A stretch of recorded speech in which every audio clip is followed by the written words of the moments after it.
session today. Good. So I'll get started. Today is actually a recorded session discussion between Andrew Sharman and Scott Geller. But before we get into that session, I just wanted to share a bit about today in particular and the 1% Safer Foundation.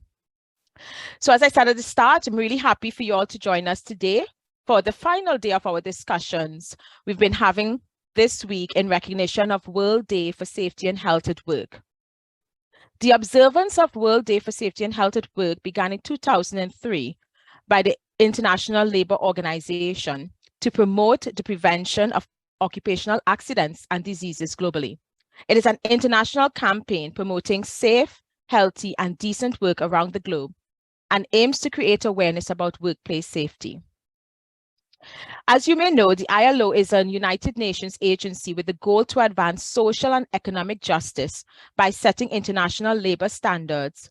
And this year's theme for World Day for Safety and Health at Work is a safe and healthy working environment is a fundamental principle and right to work. The occasion of World Day for Safety and Health at Work reminds us all of the importance of health and safety in the workplace. And this is actually a fundamental driver for the 1% Safer Foundation. As I said at the start, my name is Melissa Mark Joyce, and I'm one of the trustees of the 1% Safer Foundation, a fully charitable and not-for-profit organization. You may already be familiar with us, but I wanted to give a bit of an overview just for those who may not be too familiar. So the 1% Foundation is a charity founded by the chair, Andrew Sharman, and has been running for the last 3 years. The main driver has been our book called The 1% Safer, which I will attempt to show here, but it may be blocked by my background. But hopefully everyone's familiar with the book. If not, really recommend it. It has excellent insights. So it's, as I said, it's insights from key health and safety leaders across the globe for making the world 1% safer. The foundation promotes the sale of the book to raise funds, which allows us to award grants. So 100% of the profits from the sale of the book and any other products, so for example, our conferences and events, help us to meet our charitable activities, of which there are 3 main objectives: to provide support to health and safety professionals who may be experiencing financial challenges, so that they can continue to progress their education and training, and therefore deliver the critical work to support organizations to become 1% safer. Our other objective is to provide the practitioners with pragmatic advice, guidance, and instruction on the development and implementation of occupational health and safety. So we also support professional membership to associations. So for example, RRSM, we awarded grants to members for that institution. And we also look to provide grants of seed capital or support with education and development for third sector organizations, voluntary or charitable institutions, and not-for-profit organizations who wish to deliver a project that enhances their community health and safety. So hopefully you are familiar with our website. It's 1%safer.com.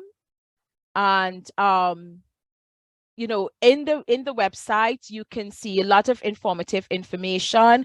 You can join our community, which hopefully you would have seen some discussions with the community yesterday. You can buy the book, or you can recommend, or if it's for yourself, someone to apply for the foundation. So on to today's session. I'll first like to thank our sponsors, Cority, Quentech, and Eco Online, and our media sponsor, Saferpedia, all of who have supported the 1% Safer Foundation in setting up this week's events. As I mentioned, today is actually a recorded discussion between Andrew Sharman and Scott Geller on the topic, humanistic behaviorism and the value of 1% safer. Many of you in the audience may already know Scott Geller, but I'll just provide a bit of insight. Scott is a behavioral psychologist and currently an alumni distinguished professor of for Psychology at Virginia Tech and director of the Center for Applied Behavior System. He's a founder of the idea of actively caring and co-founder of Geller 4C4P, a training consulting firm dedicated to teaching and spreading the actively caring for people movement worldwide. He's also co-founder and senior partner of Senior Performance Solutions, Inc., a training and consulting organization specializing in behavior-based safety since 1995. So I'm going to now share my screen and we'll listen in to the discussion between Andrew and Scott Geller. At the end of it, we'll come back and I would love to hear your insights and reflections from the discussion. Just a reminder, this event is being recorded because, as we said, we want to make it available for others and yourselves who may want to look back at the discussions. So in the meantime, while you're listening, you can also put items in the chat, raise any questions or comments, and we'll come back to it at the back of the discussion. I hope you find it informative. So I'm just going to share my screen.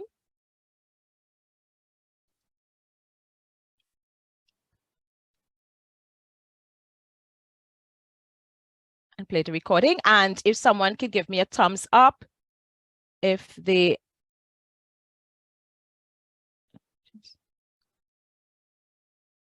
are able to see my play button, there you are.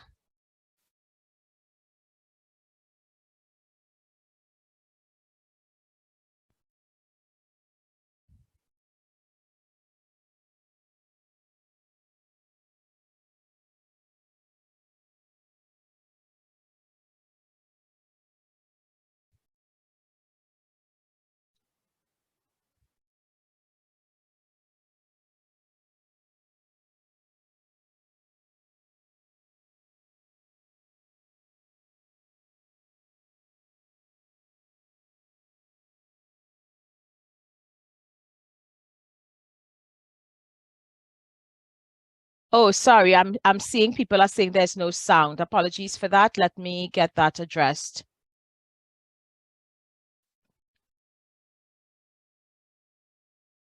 Because I'm actually hearing them. So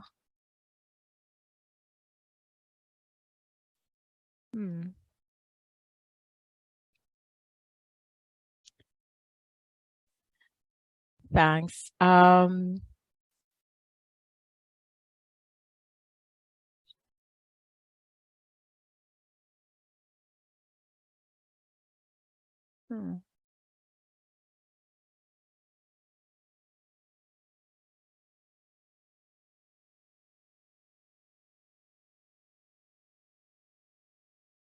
I'm not sure why.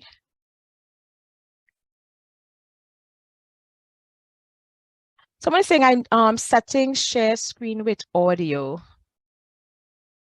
Okay, did all of that. Let's see. Share sound. There it is. Let's try that again. Sud's law. Okay, so I'm going to try that again and give me a thumbs up if you are now hearing. So I'm super excited, Scott, to be with you today as we talk about 1% Safer and your contribution to the book.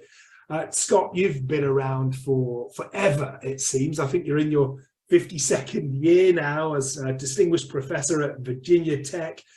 You're director of the Center of Applied Behavior Systems, and you're a co-founder and senior partner of Safety Performance Solutions Incorporated and Geller AC4P Incorporated. Beyond all of that, I hope you don't mind me saying, you're one of my all-time professional heroes. I've been following your work for all of my career, 26 years in safety, and I've been reading you and trying to put into practice the things that you're teaching me and many more around the world. I'm so excited that you decided to contribute to the 1% Safer book and the global movement. And I wonder if you just kind of take us back a little bit to when you got the email from us saying, would you get involved and would you write a chapter for this book? Why did you say yes? Oh, well, Andrew, thank you. And thanks for the great introduction. Listen, I got an invite from you and you are well known in the field. And you simply said, give me 500 words, 500 words. And what you did, which I think is brilliant, is you got a lot of us, 140 people, I think, to give you just a thought. And so I don't have to read a whole chapter or 20 pages of something, just 500 words to understand what one of these thought leaders is saying about helping people be safer.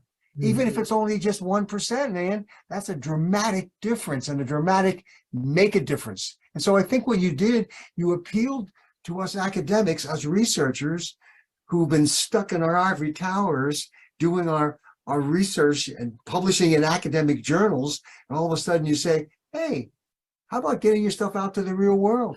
And you don't have to write us a 20-page chapter, just 500 words. Man, that's brilliant. And we did it. And you're getting it out there. And I appreciate that. You know, we can have profound knowledge from research, but if it doesn't get out to the public, it's useless, man. It's useless. It might get us tenure in an academic environment, but it doesn't help to make a difference. Right. That's what your book is doing.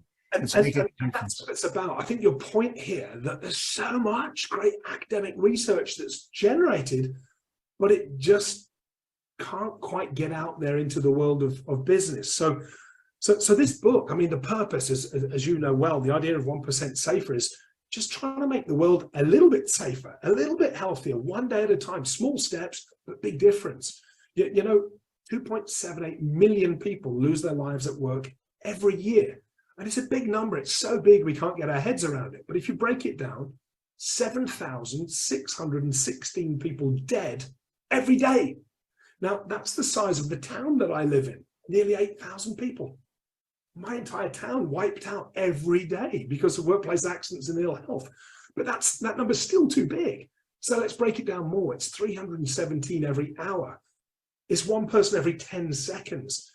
And if we can make the world of work 1% safer, that means potentially 28,000 people every year go home without harm instead of dying at work.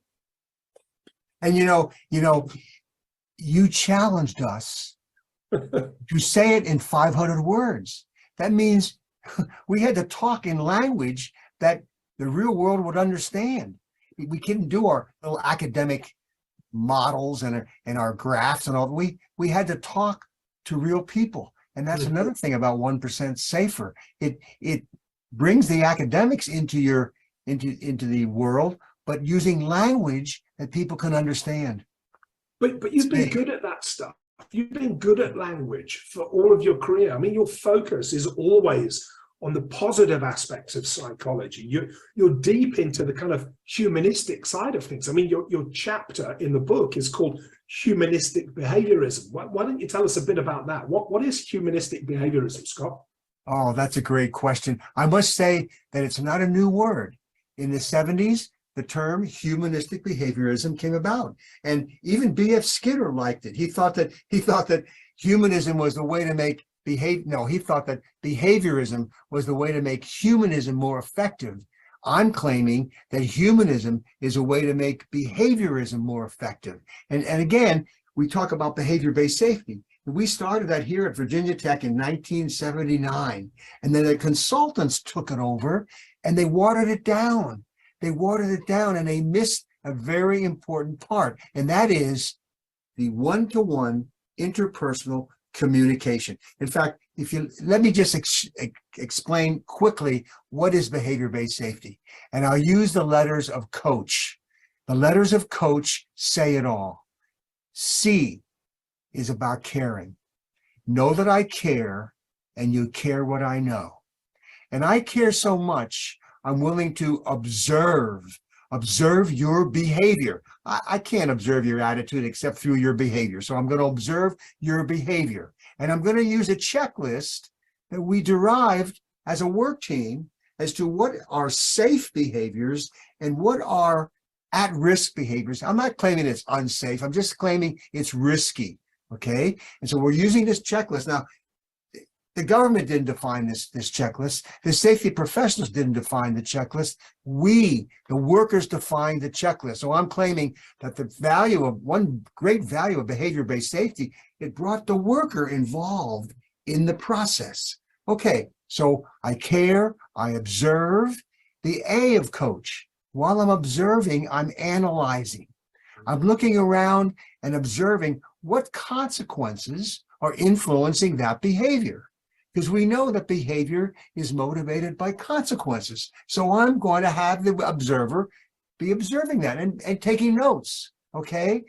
So I care, I observe, I analyze. The next C is the one that behavior-based safety consultants have missed. The next C stands for communication. Now that I've got my checklist, now that I've got a realization of maybe why this behavior is maybe not as safe as it could be, I need to communicate. I need to share the good stuff I saw, the safe behaviors, and I need to share the at-risk behaviors. Yeah. And if I do that correctly, the next letter in coach is H for help. But here's the problem. They missed the communication piece. What they did is they took their checklists, they put the numbers on a computer, and they got percent safe and the percent at risk, and they compared it across work teams, across companies, and they thought that was behavior-based safety. They missed the humanistic part, communication part. And I know why. Because they didn't know humanism. They didn't know, well, question, how do you give corrective feedback? You know, how do parents give corrective feedback? That's wrong, do better. I mean, that's not the way to give corrective feedback. And humanists know that. You have to ask more questions. You have to be phenomenological. That's the word we use. Put yourself in the other person's position and ask them, hey, why did you do it that way? Is there a better way, a safer way to do that? And this idea of asking questions, this idea of developing curiosity is highlighted in your chapter in the 1% Safer book. You talk about the importance of asking questions to understand the rationale for the at-risk behavior. And that's really about being empathetic, isn't it? Absolutely. And another thing about it is humanists are really into intentions. You might see behavior that doesn't seem right. You might see, for example, aggressive behavior, but to say that's aggression, maybe you first have to know what are their intentions. Do they really try to hurt someone? Or maybe they're just playing around. Maybe it's horseplay. Maybe they're practicing for a wrestling match. The point is, without looking at the intentions, we're missing something. So through that communication piece, I might get at the realization of, why are we doing it that way? Why are you doing it? Maybe you didn't know better, but I just can't assume that's at risk without having that communication piece. So I think you're pointing at one of the big challenges that I see in the world of workplace safety, that leaders, whether they're safety leaders or operational leaders, often fall into the trap of analyzing, then making a judgment based on an assumption, really, their assumption of what they think is dangerous or not, and then telling the person rather than coaching the person, you've got this wrong, you need to do better, I'm going to be back and I'm going to be watching you. And that just doesn't sound very humanistic at all. That's exactly right, man. And the big word here, of course, as you emphasize in my chapter, is empathy. It's empathy. And empathy simply means is see it from the other person's perspective. Instead of just forcing the rules on them, why are they doing it the way they're doing it? Get them involved in the process, and you're going to get better things happening. You're going to get self-motivation, for example. So that kind of, you're pointing, I think, to the other two keys that you articulate in this chapter. You start by practicing empathy, and then that facilitates self-accountability, right? Oh, absolutely. And wow, that's a big word too.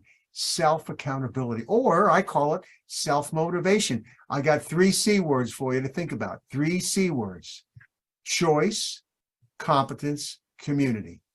And by the way, this is well researched. Ed Deci, Richard Ryan, they call it autonomy instead of choice, and they call it relatedness instead of community. But I like the 3 C's because they're easy to remember.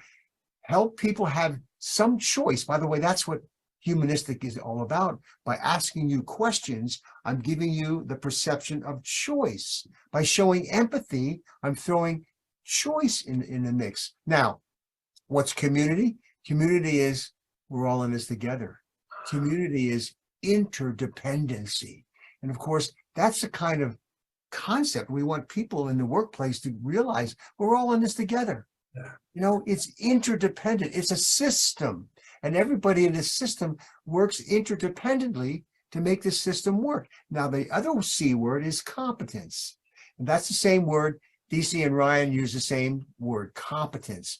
When you think you're competent at doing worthwhile work, you're more likely to be self-motivated. Got it. And how do you help someone feel competent? We're back to communication, supportive feedback. If you genuinely acknowledge a person for what they did well, I feel competent. And so if you don't push the negative, but you give support, by the way, it's easy to give supportive feedback. You just recognize the support of the behavior you appreciate. And you might even throw in some gratitude, thank them for that behavior, tell them they are setting an example. This is the kind of behavior we need in our workplace. And then you can throw in, but no one's perfect. There's always room for improvement. So let's talk about room for improvement. Why did you do it this particular way? Or is there a safer way to do the job? Now we're getting into corrective feedback. But that's a kind of communication, a humanistic connection with somebody that really gets them involved. So let me pick up on that, because you've highlighted the importance, and in fact, it's almost an urgency, the way you describe it, of giving positive feedback and recognition and gratitude. Yeah. Yet much of the way behavior-based safety appears to be applied in modern workplaces is that it focuses on the negative and telling people, don't do that, stop breaking the rules, start being safe. And it feels quite punitive rather than motivating. Why is it that many leaders fall into that trap of focusing on the negative, do you think? Is it because being positive is harder for them? Well, how do we keep score when it comes to safety? What's your total recordable injury rate? I mean, how do we tell if the company is really good? How many injuries have you had? How many fatalities? I mean, the point is we focus on the negative. So you know what? We become failure avoiders. Our mindset is avoiding failure. Now, that's not totally bad, but you know what's better? Be a success seeker. I'm doing things for safety. I'm for safety. I'm optimistic. I'm working towards someone. And that's why it's important to talk about what have you done for safety? At the next safety meeting, what have you guys done for safety? What do you mean? I didn't get hurt. No.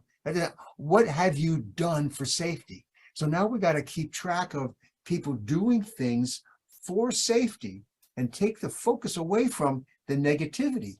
It reminds me of the actively caring process that we started several years ago. After our tragedy at Virginia Tech, we had 32 faculty and students shot by one student. And that was a tragedy. It was terrible. Of course, now we're still dealing with these tragedies in our country, in the United States, too, so bad. But we started a movement called the Actively Caring for People movement. We wanted to get people talking about positivity. What are people doing? So we got these wristbands.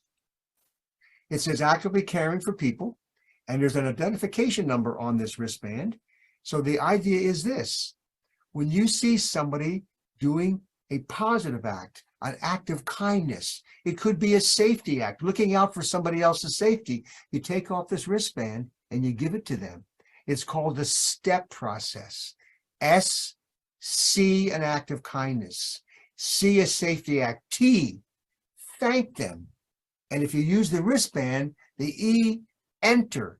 Enter the act, the positive gossip, the positive occasion you just had, and enter the wristband number at the website. We have a website, ac4p.org. Enter what you just did, and then the P for step, pass it on. Don't keep this wristband. You give it on to somebody else. Now, I'm wearing a blue wristband, and we have police officers in our country. They wear blue wristbands, not as many as we should. We work with 3 police departments in 3 different states. And the idea is this, called community policing. If you see an act of kindness, the police officer takes off this blue wristband and says, thank you. Thank you. and gives them this wristband, has its own identification number on it. Go to our website, ac4ppolicing.com or .org, and spread the word. Spread the word. Now, what's interesting, we want them to pass this wristband on to another citizen. We found that when a citizen gets a blue wristband from a police officer, they want to keep it, man. That's a positive thing. That's so important to them. They're not passing it on. But anyway, the principle is to spread acts of kindness. And you can go to that website, ac4p.org, and you can see thousands of stories of positive acts of caring for others. And by the way, let's say one more thing. Actively caring is humanistic behaviorism. Acting is behavior and caring is humanism. And as you explain it here, and of course I know about AC4P, I think it's wonderful. I can't help but see the synergy. Actively caring for people is just like 1% safer in the sense that it's small actions focusing on the positive to make a bigger global difference. It's wonderful just to see how tightly connected the two things are. Oh, absolutely. And again, one more time, I got to say, the brilliance of you getting 147 people. I mean, and kind of like, I think you said once to me that you were surprised that all these people, these academics, these researchers would take the time, but of course they did, because I only had to give you 500 words, and I do want to make a difference. And what we lack, us researchers, we lack the agent. We lack the marketing. We lack the vehicle to take this information to the public. And by the way, you told us to write it in words that the public could understand. That's big, man. That's why I wasn't sure if everybody would write back to me, because I didn't want to make an insult here, but I believe so much in what I said earlier. There's so much great thought on safety, but it's just not getting out. So with this book, with your contribution and all of the others, we get these little golden nuggets of the things that you absolutely must focus on. And if you just take one idea out of the 1% Safer book, I know that it'll make the world of work a safer place. And Scott, as we draw to a close of our chat here, I'm kind of feeling hesitant in saying we should shut down, because I know that you and I could talk about this forever, but there's a couple of things that popped up in my head. It was this idea of focusing on the human that you've been emphasizing so strongly. It's so important. We've got to put people at the heart of health and safety. You also use this phrase, positive gossip. I love it. So much of the gossip in safety is negative. As you pointed out, we tend to focus on failure, the accidents, the things that went wrong. We focus on that and then say, try to fail less. Try to fail 27% less next year, 27% less accidents, or try to have zero failures, which of course is pretty challenging when you employ humans. We all make mistakes. So focusing on the positive, focusing on the humans, maybe this is a reinvigoration of the behavior-based safety that you invented back in the 1970s. And I think it's well overdue that we start talking about it in these terms again. Wow. Scott, thank you very much for making time to hang out and chat about your chapter in the 1% Safer book. I hope it encourages people to dig into that chapter. If you've got the book already, please pick it up, read Scott Geller's chapter. If you haven't got the book already, come on, there's something cool in there. Have a look at 1%safer.com. You can find out more about the global movement. You can share what you're doing to make your world of work 1% safer. And you can even get a copy of the book there too, if you'd like it. Professor Dr. Scott Geller, wow, what an amazing time with you. Thank you again for making time for 1% Safer and joining our movement globally. It's great to have you on board. Thank you, Scott. Thank you, my friend. Let's do this again sometime. Can't wait. Thank you.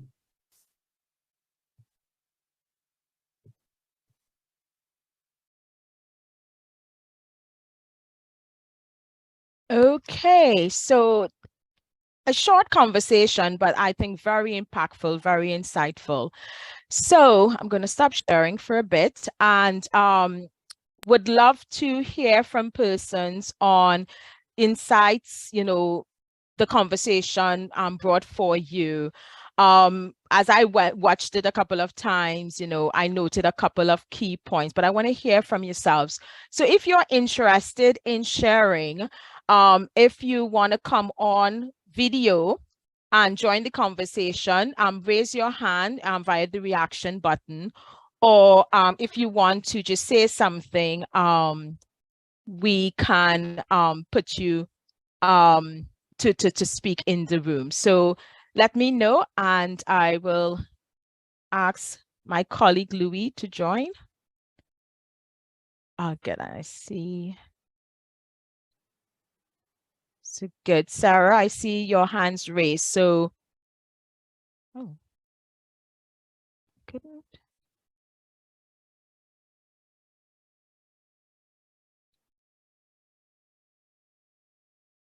So Sarah, are you able to unmute yourself? Okay, can you hear me? Excellent. Yes, can hear you. I can't see you though, but that's okay. Don't need to have video. Sorry. I just wanted to say that I thought that was really insightful. I've introduced several behavioural safety systems at different companies I've worked, and trying to get across to people how to do the observations, and the feedback's been really hard.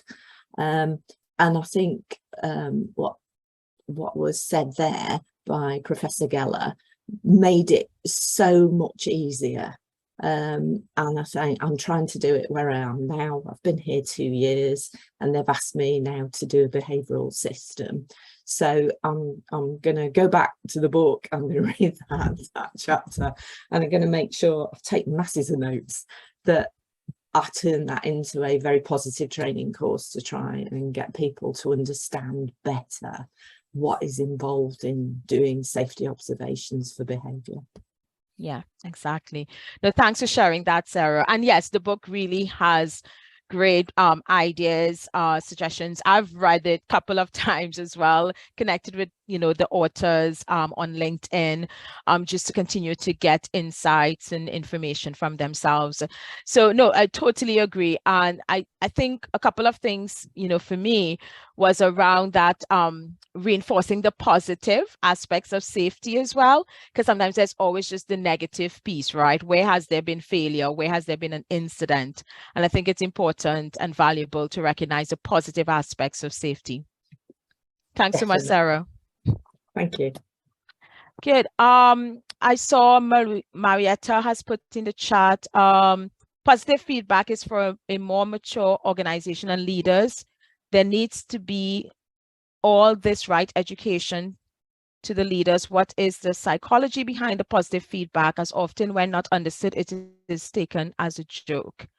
Marietta, do you want to come off and share a bit? If you're comfortable doing that, raise your hand. So I'll ask Lavinia to join. So you can unmute. Lavinia.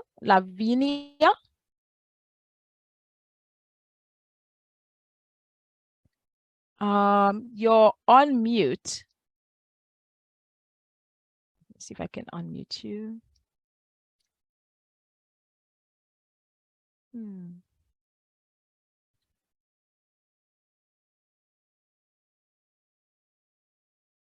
Okay, so Lavinia, I can't get you to, I'm not hearing you, and you're still on mute. Yeah, you said you're trying to. Yeah, not sure. It worked for Sarah. Okay, put your comments in the chat then, if that's okay. Apologies for that.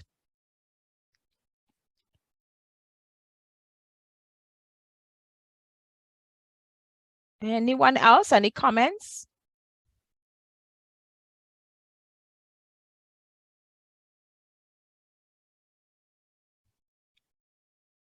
Okay. I was trying to get my colleague Louis to join us.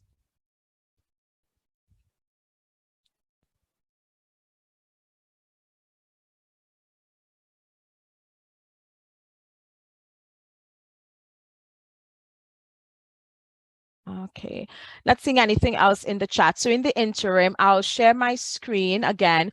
I just wanted to highlight couple of items. So I've mentioned the 1% Safer website. So if you're not familiar with it, I highly recommend going and having a look at it. It gives a bit about the history, the why. And some key items is join the movement. So if you're interested in becoming part of the community of change makers, you can express your interest here and send us your name, email address, etc. And Louis and team will connect with you. And as you saw yesterday, there was a really insightful panel discussion with the community. I touched on the foundation. So that's a key piece for us, you know, aligned to our charitable objectives. So if you or someone you know would like to get some support, either in terms of progressing academic, professional qualifications, or part of a charitable or institution or organization that's doing things to enhance health and safety, do apply via our 1% Foundation application form. And then finally, events page would show, you know, our upcoming and current events. As you saw here, this has been our week of events.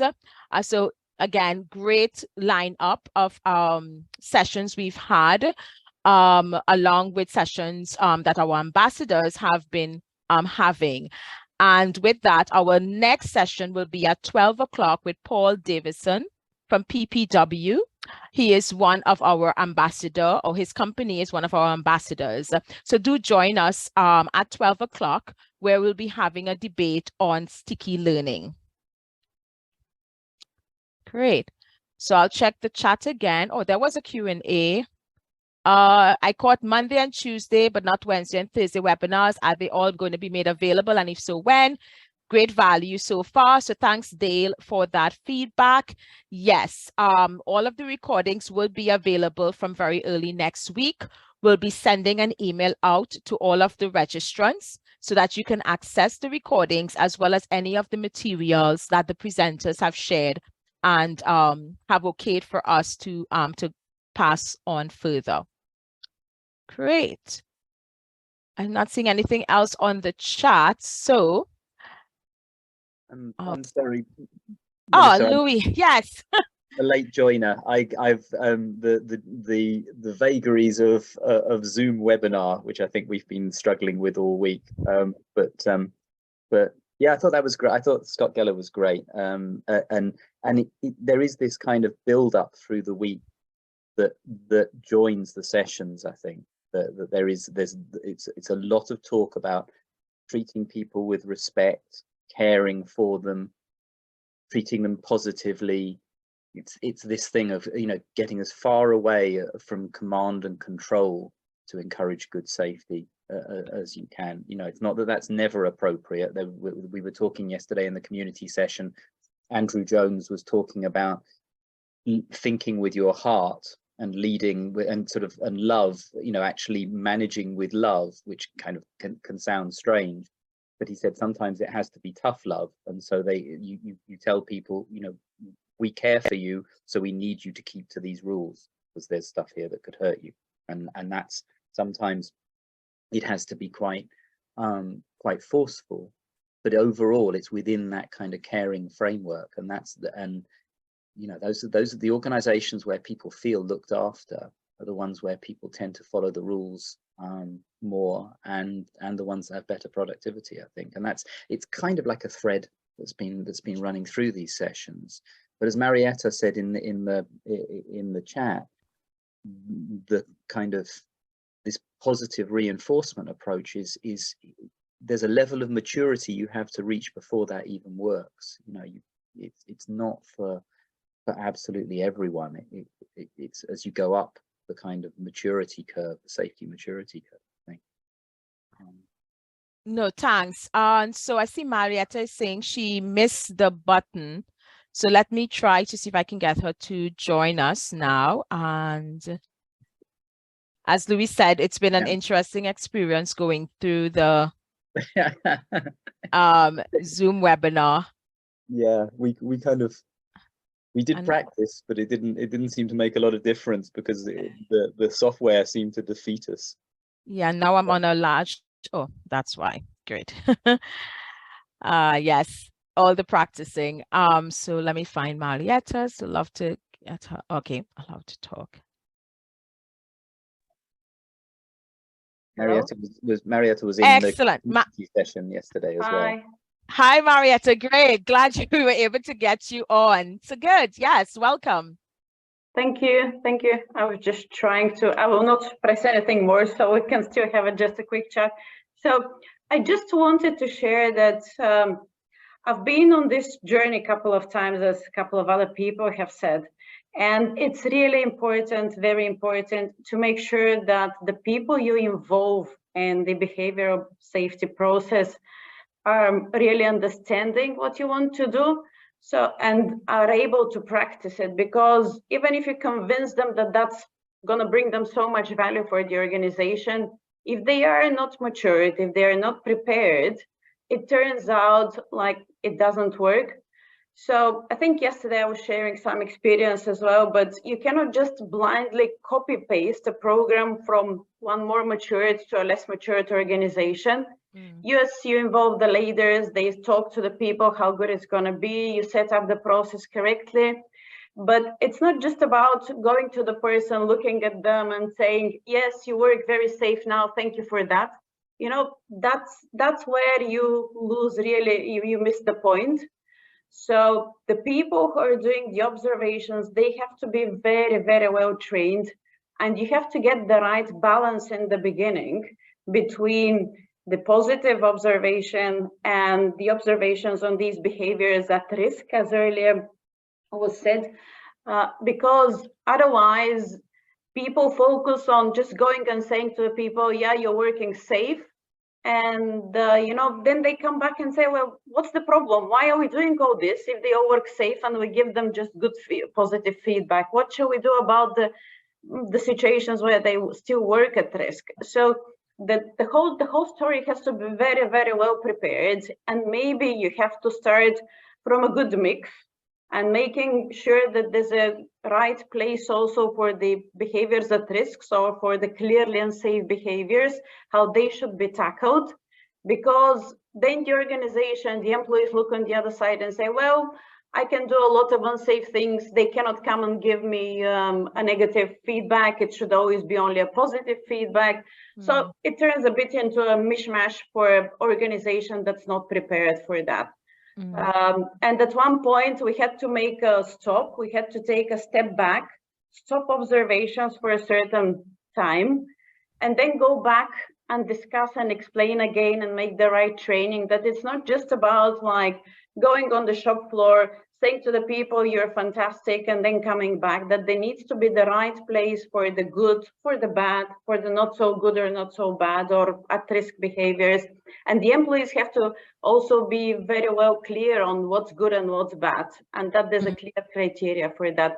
Yeah, so I just wanted to say that it's fantastic, the positive, but my experience is that you have to put a lot of effort prior to that, working with the people who will be making the observations and making sure you don't miss on the leaders, because this was another mistake we did, that observation is, even we went, you know, peer to peer, and leaders felt, oh, that's not for us, it's for the people between themselves. So I'm talking here just from experience, for the people to be, we have to be very, very careful and maybe take the steps one at a time. And, you know, you don't have to, it's very nice to have a nice event and click and everything's done, you know, in 6 months, 20 sites rolling it out, but you better take the right time to make sure that it's fit for the purpose and for the organization and for the level of the organization's maturity. Yes, thanks, Marietta, for sharing some of those experiences. Totally aligned to you know, what you shared there. Not to repeat them all, but you know, yes, it does you know, depend on the culture. And talked about that, I think it was in Dom Cooper's session, if I recall. So it cannot be a copy and paste. You know, you do need to take into account the different organizations or the culture. I think the piece around the role of leadership is so important as well, and it's balancing that positive as well as where there's opportunities or negatives, so people feel psychologically safe to bring the negative things as well. So thanks for that. Yeah. People come and say, well, how many times can I go and tell him that he's working unsafe even, or that he's working at risk even? If I say, you know, what's the thin border between, you know, stop and get out and be careful, that's at risk, let's discuss about it. You know, that's the thin line really, where there needs to be some guidances that are understood by the people. Yeah, no, excellent. Well, thank you, Marietta, for sharing that. Thank you. Yeah, thanks. I see Dr. Thomas Bergdorf is on, so I think you're unmuted. So yeah, join us. What you would like to share? Yeah, hi everyone. Can you hear me? Yes, we can. Yeah, perfect. Thanks for giving me this opportunity. I would like to make a comment. I found this conversation between Scott and Andrew really fascinating, and I would like to touch on a point on this topic of sharing good practice. I think this is maybe not really something new, but I'm always wondering in my company, I think probably also at other companies, why is it so difficult to really consistently share good practice? I mean, we have those sharing of the bad stuff. You know, once an incident has happened, you have an incident investigation, then your colleagues, so to say, are kind of required to share those lessons learned. At least in my company, then we publish it on a company-wide platform. But sharing good practice, I mean, my experience is we have some colleagues or maybe some sites who are really actively engaged in this, you know, but this can sometimes appear to other sites, other colleagues, a little bit intimidating. So they might be hesitant, so they might share their good practice, but they might not receive, let's say, good feedback. And I think this is something also then I hear from other colleagues, they say, okay, I don't have time for sharing good practice. I need what I need to do. I do what I need to do. And I think this is really kind of difficult to really show the mutual benefit. Since if you share good practice, others might also be encouraged to share good practice. And if you share your good practice, you might not benefit because you already know how it works, but others might benefit. But in turn, then others might share it and then you might benefit. But this is always kind of difficult really to find time for it, since it's not really required, but it can bring so much positive influence. And this is this kind of creating safety and just focus on the positive stuff. But this is, at least in my company, this is kind of a continual struggle, you know, to really establish this culture, you know, of sharing also good practice consistently as sharing those instant lessons learned. Yeah. Well, thanks for sharing that. I think what comes to mind for me with that is the value of community, which was actually mentioned by Dr. Geller. You know, community can be things like LinkedIn. You know, I share with others that for me, LinkedIn isn't about job searching only. I have learned so much through LinkedIn in terms of the connections and, you know, learning from others, etc. But that's on an individual basis, of course. But communities like, for example, what we have with 1% Safer, of which, you know, I'll ask Louis to share a bit about the community forum there. And I see that as an opportunity to share both the, you know, what's going well as you know, incidents. But you make a really good point in terms of overall as organizations, is there a strong culture for sharing positive and good things that's happening in safety? But Louis, do you want to share a bit about the community? Yeah, sure. The community is the people who turn up to the meetings and who've submitted ideas via the website or bought the book and asked us to keep in contact with them. And it's a fluid group really of practitioners who are interested in talking to each other. I think, you know, like we're doing now,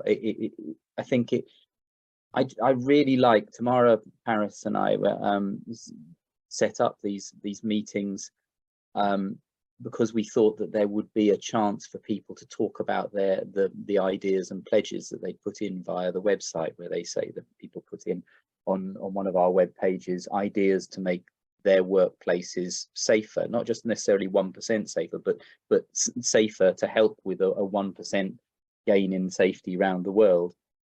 And so we just set up a Zoom meeting for people to come and talk about that sort of thing and talk to each other. And we've done a couple of those. We did another one yesterday, and so the community is really whoever turns up, but they're all practitioners, and Marietta, who was on earlier, was, you know, made great contributions yesterday.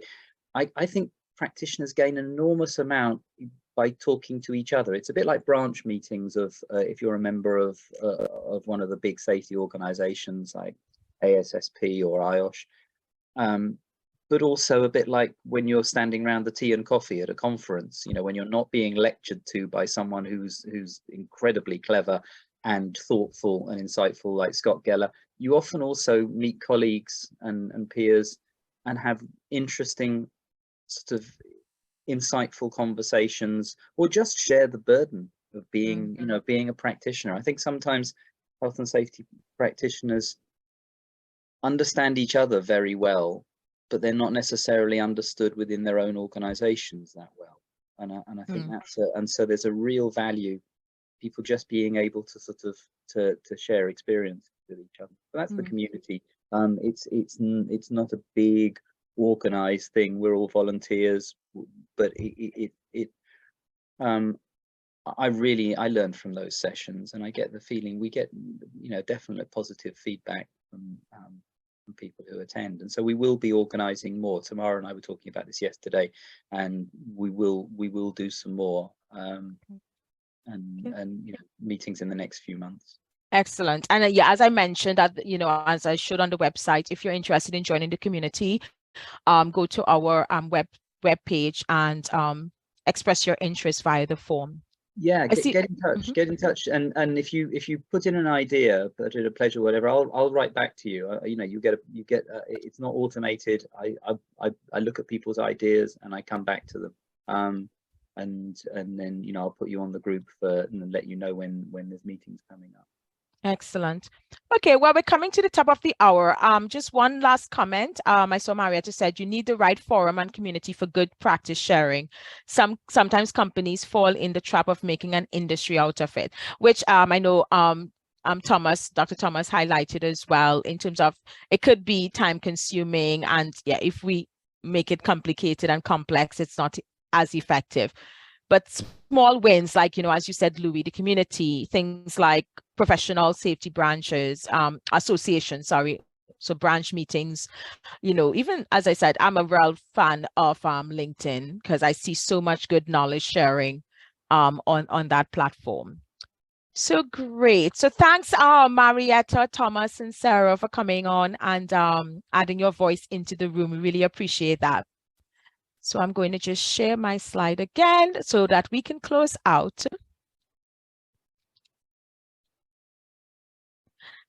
So in closing, again, I just want to say a thanks to Dr. Scott Geller. I know he wasn't here live, but he did have a great session, discussion with Dr. Andrew Sharman.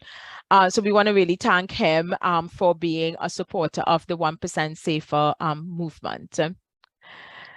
As I mentioned at the start, and I showed you all just briefly the website, buy the book if you don't have it as yet, or even buy it for a friend or even a family member. Join the movement. It's such a good book. I've got to get in here and say I go back to it from time to time, and I think it's such there's such interesting stuff in the book because it's 140 different ideas. It's Yeah, exactly. Sorry, and it spans many things, you know, mental health and well-being, human factors, caring for people, leadership, etc. It's a great range of themes and insights. And the last piece, make an application. One of the, you know, key foundations for us is the charitable objectives. So we'd like to see a few more applications coming in.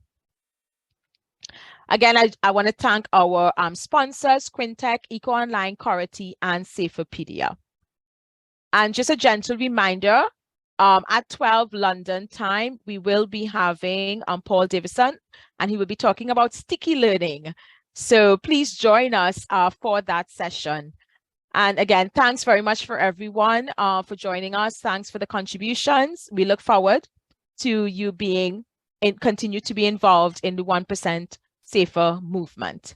Have a great rest of the day. And again, we continue to recognize today, not only today, but it's good that we have, a day to call it out, but through what we do each and every day, the health, safety, and well-being of the workplace. Thanks very much, everyone. Keep well. Bye, everyone. Thanks, Melissa. Thanks, Thank Louis. you. Yeah, thanks.